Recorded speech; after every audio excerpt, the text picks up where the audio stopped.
Hello, my lovelies. My name is Ingrid Marsh, and this is Midlife Redefined, the podcast that invites you, my darling, to bury the hatchet, bury those wounds, and bounce back to live the life that you was designed to live. I kind of decided this first episode needs to be me telling you a little bit about me, why I am who I am, how I think, how I'm that little bit different to everyone else, how I learned to embrace that difference, and how you can embrace your difference too and use that as a way to empower you. But I faced a lot of challenges being this way. And to be honest with you, I only recently realised I was really different.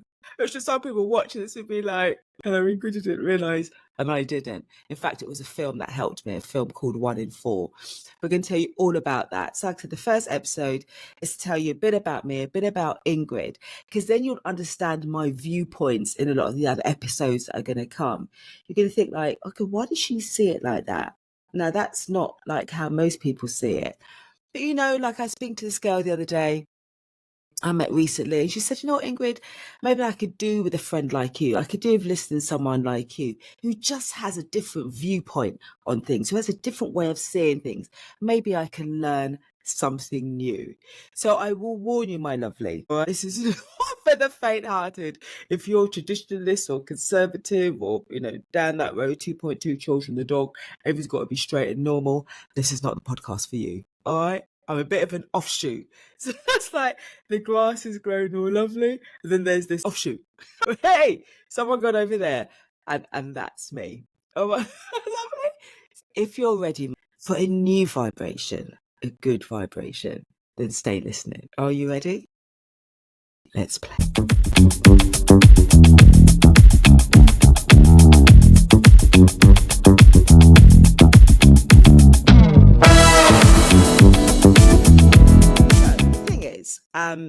What is an offshoot? Why do you describe yourself as an offshoot? And if you're an offshoot, then you're going to really get over my show. So offshoots tend to see things that little bit differently to everyone else. And to us, it is perfectly normal. Now, closest to offshoots, you might have like a middle child syndrome or people who deem the black sheep. Whenever I've met someone that says they've got 3 children, and I always ask them, what's the middle child like? Because I know that one usually has a bit of their own character. And the way they describe them, I always think, sounds like me. And my setup was, there were 7 children, 1 died, so there were 6. And there's always 2 groups of 3. And I was the middle of the second group. Does that make sense? If you were the black sheep of the family, you might get with me a little bit more. Because you just find convention and the normal way of doing things just stifling. Do you know what I mean? Like, you just can't get with that stuff. So you might be able to relate to what I do. But then even so, I've met black sheep and I've met middle child, and it's like, Ingrid, you're even really different than them. But the funny thing is, my lovely, is that I didn't realise I was different. Like, I just thought, well, everyone's different. It was only recently when I watched this film on Netflix called 1 in 4. And that's when I thought, this is what people are talking about. This is the difference that people are talking about.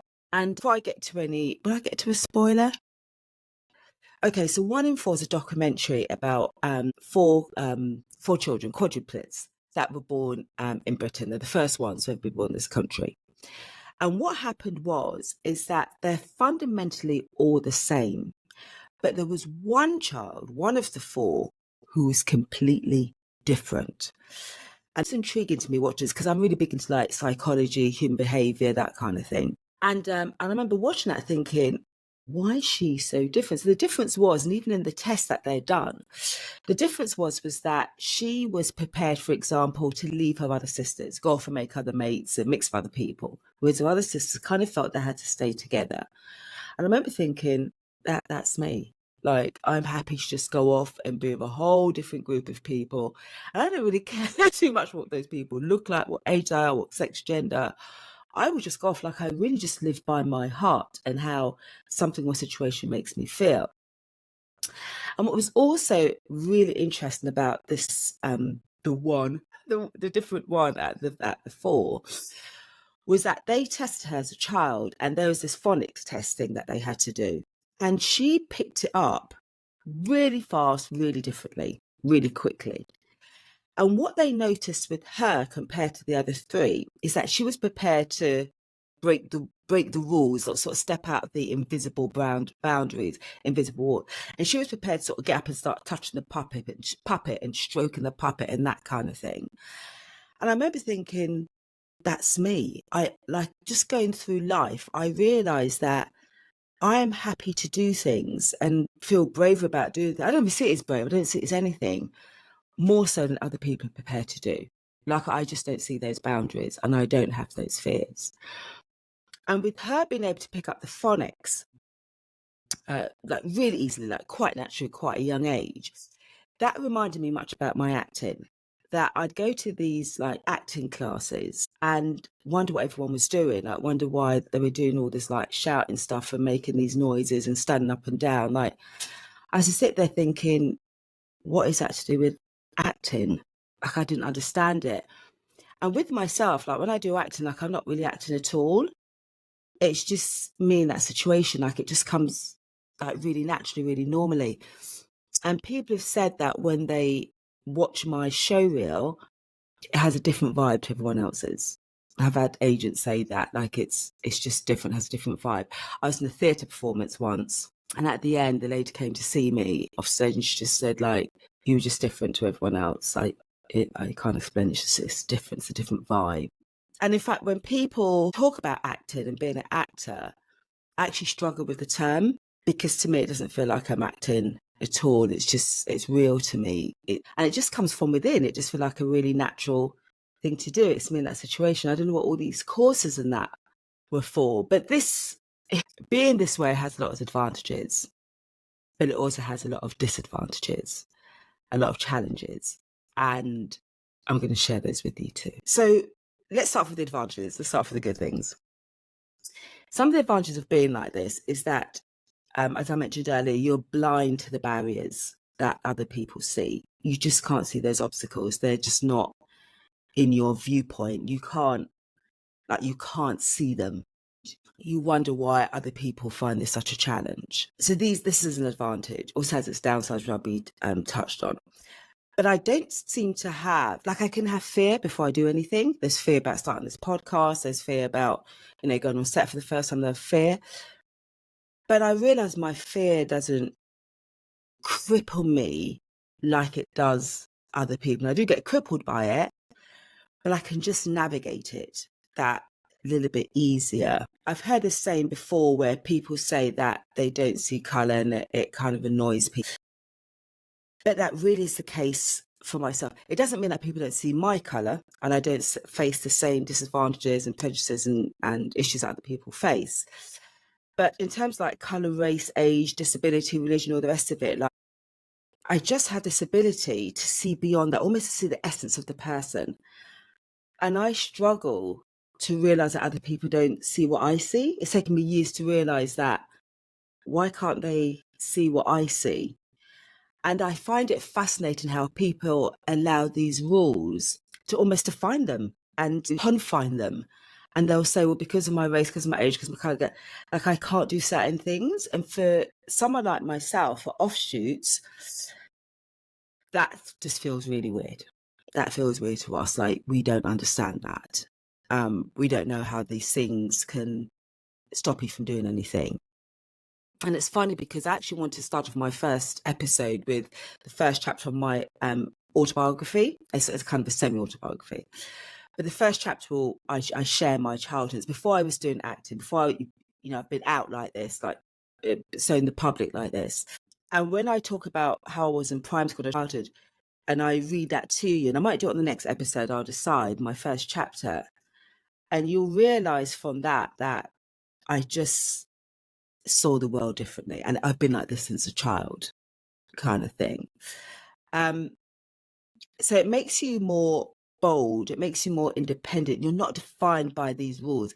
And the one about marriage, I've got to do a whole separate podcast on that. But the way people have sort of like marriage or partner defining them, like my brain struggles with that. Like, I don't get that. It's like, well, it's a nice have, but it's not must have, right?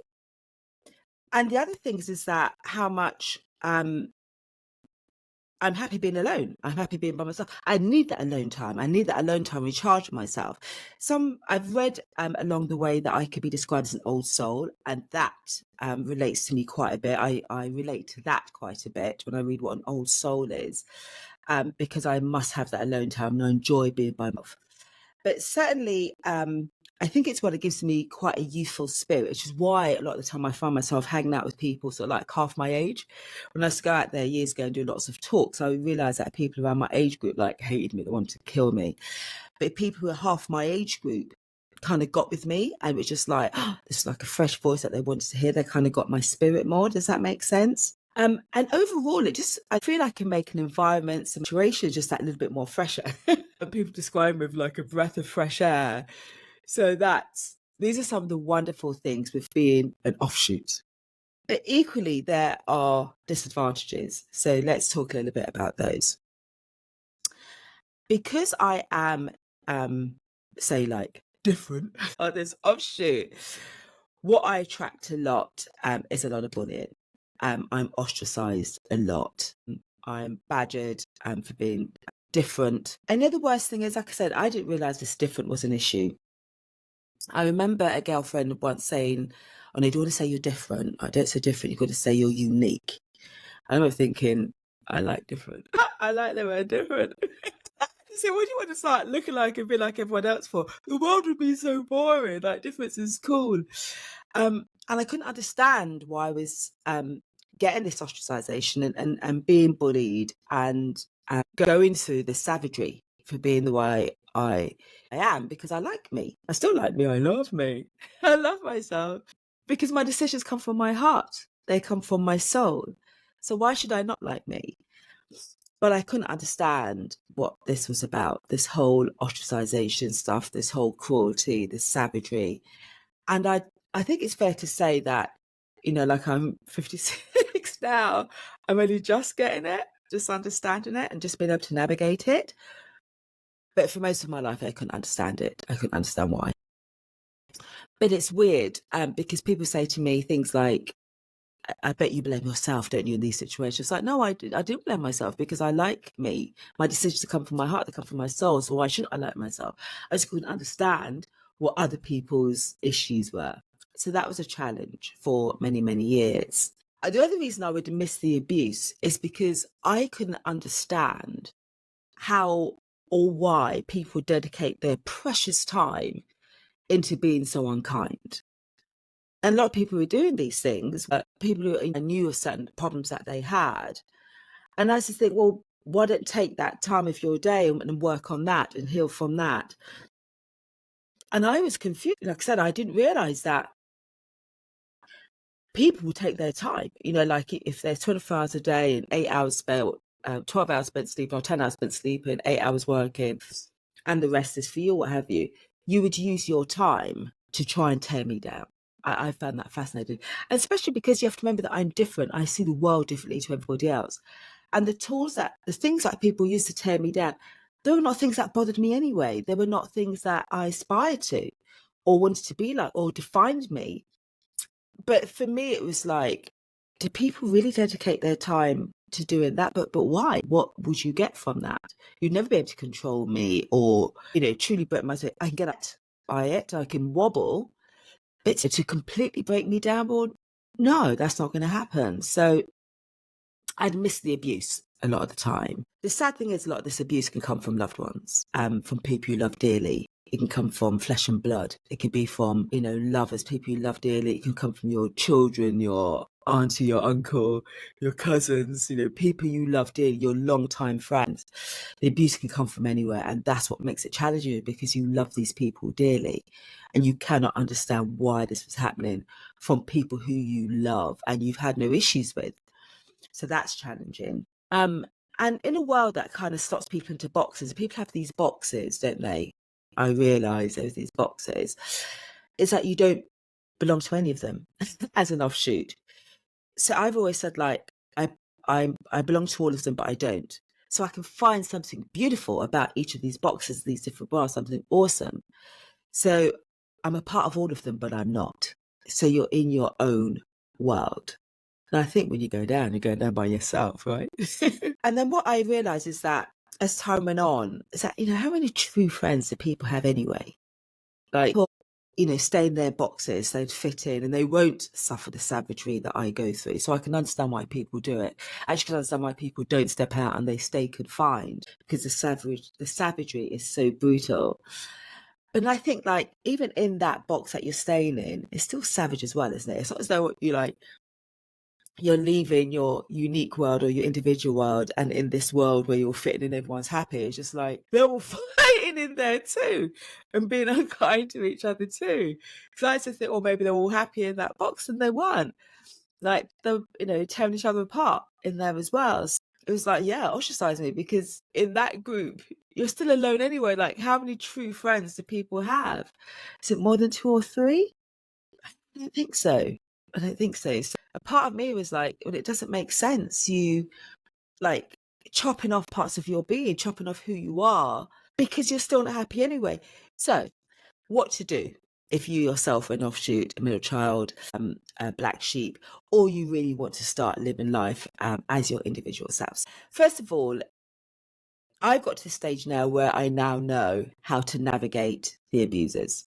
And this was a very challenging period I had to go through for a long time, to be able to really separate myself and see it for what it is. That took some time. So I'm at that stage now, which is a beautiful time to be starting this podcast, because I can teach you that. I can teach that through some of my workshops and courses, of how you separate and you're just not impacted by them. So you can carry on living life as your truly beautiful, authentic self. But first of all, remember that you are dealing with broken people. You are dealing with people who are in pain.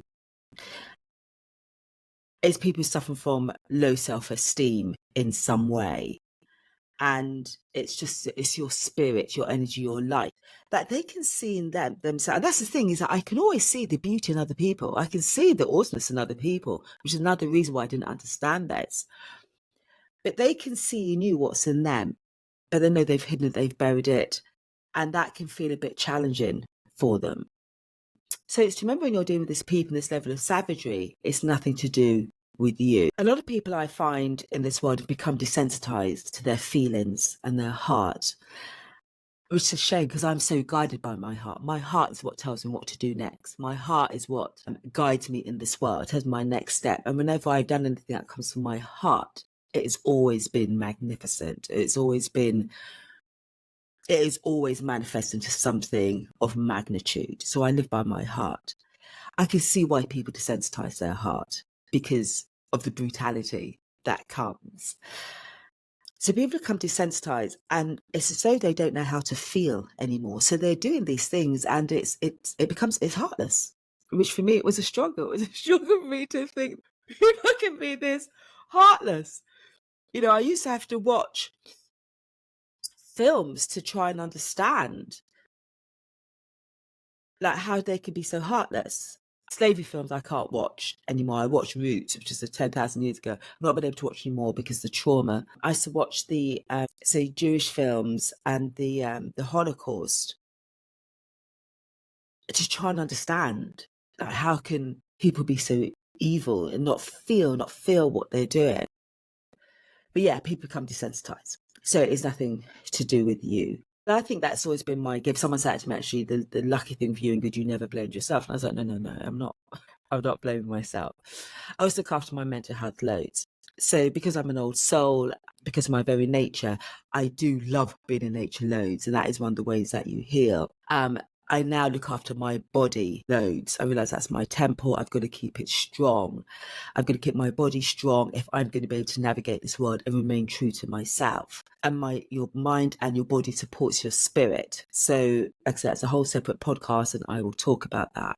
There's a film called Edward Scissorhappy. I became Ingrid Scissorhappy, and really became much quicker at cutting these desensitized humans out of my life. Like one sniff and they were gone. Whereas before, when I was growing up and I didn't understand it, it might be several sniffers. So I felt that I could help to change the environment. They can see what joy and love I have, and everyone would be happy. And then I realized that that's not the case, and people are on their own journey. So I became scissor happy and was just like cut people out my life very, very quickly. Very quickly. And learn stillness, learn to, I realized that part of the gift that I have was that my mind was more present than most people in many situations. My mind doesn't run here, there, and everywhere. And like I'd listen to some people in certain situations and the thoughts that are going through their heads, I'm like, for real, this is a madness. And I realized that, thank God I am more present than that. And my mind doesn't run around like that. But I had to learn even more presence and to be still when this madness was around me. And to know that it's when you're still, it's through that stillness. That's when you get your soul whispers. That's when you get the answers as to what to do next. And one of the reasons I think I'm different is because I remember once going into therapy and the therapist asking me, where do I think the trauma started from? And it just spilled it off my mouth. And I said, in the womb. Like, where did that come from? In the womb. And it was only when I reflected back on that, I think to myself, the time my father left my mother when she was pregnant with me. And I imagined the trauma that must have caused her. And like 1 in 4 in the film 1 in 4, she talks about how that child was handled differently. She was the one who was born prematurely rather, and they had to get her out of the womb because she wasn't developing as fast as the others. And she said because she was developing slower than the others, she was treated differently, not in a negative sense, but because the others were walking and she wasn't. So she needed different care, different attention, different handling. And she always wondered how this would work out later on in life. Now, who's to say that through that trauma, through that difficult time, that I too was handled differently? And there's some great research around this, which I'll do in another podcast, that talks about how you handle, let's say, the mice, for example. They did this test with mice, what have you, and how they handled the mice determined their outcome. Do you know what I mean? In a race or that kind of thing. Do you know what I mean, my lovely? And there's certain things in my childhood, which I'll touch on another podcast, where I know I was handled and treated differently from the entire family. And there was another bit of nature that I saw once. It was that, that person who's treated differently, that person who is different, although they might go through challenging times, they end up stronger than the others. And this was in the animal world as well. So a lot of these things do go back to childhood, and how you were handled, how things were different for you then, and how I then, like I said, saw the world differently as a result. And if these situations, I always say in these situations, if it doesn't break you, it will make you stronger. These sayings are absolutely true. If they don't break you, they will make you stronger. And I think this is exactly what has happened to me. But just going back to that whole bullying malarkey, the ostracization, that kind of thing. Once again, it was through film. There's a wonderful film at the moment called Breathe. And in that film, the gentleman just refused to be defined, the gentleman and his wife helped care for him, to be defined by the fact that he was disabled and in a wheelchair. It was when he was in the wheelchair that found another way for him to get about. They found another way for him to be mobile and to live a full life. And when he went out there into the world to say, look, there's another way. He went to Germany to this big conference for people with disability, and they didn't like it. They wanted him gone. Like, no, go away. This is all the while the disabled people they had there were locked up in these little cubicles. But he was out and about in this magnificent chair with this love and support around him. And they didn't want to see that. It's like, no, you get shut down. So when you have that difference, you think, I thought, I can go out there and enlighten the world. Look, there's another way to see things. There's another view. I don't want to see it. And the same in the acting world. It's another podcast for another day. I get at this level, because I call myself the beginner level, I get shut down a lot.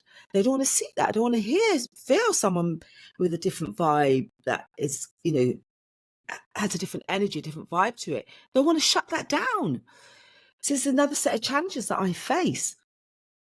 There's a really wonderful guy that's worth looking up. They call him the blind man who can see. And once again was treated differently from a positive perspective, as a child, the mother went through a lot of abuse as a child. And she said that she doesn't want her child to have the same fears she had. She doesn't want these things to happen to her child. So she raised him differently. And he was blind, but she didn't treat him like a blind child. He was allowed to climb trees and fall down and navigate life that way through falling down. She wanted him to have no fears. It was all done with love. So with this guy, he then developed a very unique way of hearing. He could hear like bats. So bats can't see, but they navigate through life through their hearing. And he had developed the same technique. He could see through acquiring this intensified, he'd fine-tuned his ears. And this guy can ride his bike through city traffic. He's blind as a bat. He can ride his bike through city traffic. But once again, when he went to blind school, instead of them feeling inspired and thinking, oh, there's another way. No, he was bullied, he was vilified, he was torn down. They didn't want to see it. There is one way of being blind. And that's not it. So for me, it's like, I'm a woman, women are not meant to feel like this. You're supposed to feel that you are defined by, having a man or being married or what have you. You're supposed to feel that way, be your gods. You're not supposed to be this free spirit, just like, I'm sorry, babe, I'm good with or without them. I'm black, I'm a person of color. We're not supposed to have this confidence. We're supposed to be oppressed, and be angry. And, I'm always going to smile on my face. People don't like it. For my age, there are rules for being this age group, right? This is what Midlife Redefined's come about. There are rules. And it's like, I'm defying those things and people don't like it. It's like I said, my darling, I know this podcast is not going to be for everyone. But for those of you who think, do you know what, like, there might be another way. This might just be the podcast for you. So thank you so much for joining me on my first episode. I've done it at last. There's been so much procrastination getting this out. So I've done it at last. Let's hope everything's fine with the recording. And don't forget, my lovely, to follow, like, share, download. If you've got something juicy to say, leave a lovely comment. But hey, it's a new day, my darling. And maybe, just maybe, it's time for a plan B. I love you.